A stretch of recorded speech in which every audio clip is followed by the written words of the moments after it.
Whoa, my phone really does not like this purple. It looks blue. Whatever. Today I'm going to do a 3-day review on the Samsung 24 FE, and I'm actually going to do it really quickly because a lot of my 3-day reviews are kind of long, so let's get right into it. For starters, this is a really good screen. I watched a couple videos on it and enjoyed it a lot, and I was like, wow, this is actually a pretty big screen for what it is.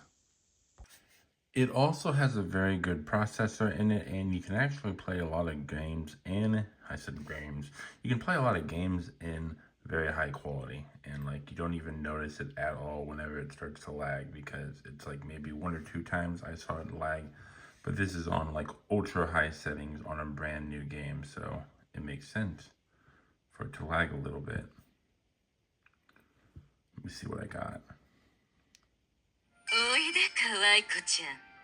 You know, not my favorite type of girl, but hey, it is a SSR. I haven't used these a lot, but these cameras are insane. It has like, I think maybe like 100 megapixels, something like that, main camera. I'm probably way wrong, but it has 8K at 30 frames per second, and that is just freaking crazy if you ask me. I don't even think my iPhone 14 Pro Max can handle that.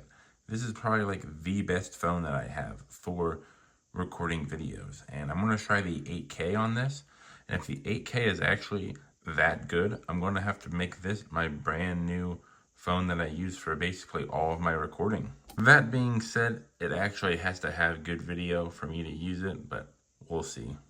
I've used social media on it, and it's pretty okay, at least for TikTok. I mean, well, it's a big screen, but I mean, TikTok is TikTok. I'm going to have to try other social media apps on it, like YouTube, because TikTok is just getting kind of mid. This has one of the best screens to read manga and probably read other books on. I mean, I haven't read actual books on here, but it's really nice to be able to have a big screen while reading manga. And overall, this is a really nice phone. I'm gonna have to do a lot of testing on it and give you a 7-day review, and I might even give you a 1-month review. The one thing I haven't tested on this phone at all is calls, because, well, this one specifically is a locked phone, but I will try my best to unlock this phone, because who likes locked phones, you know?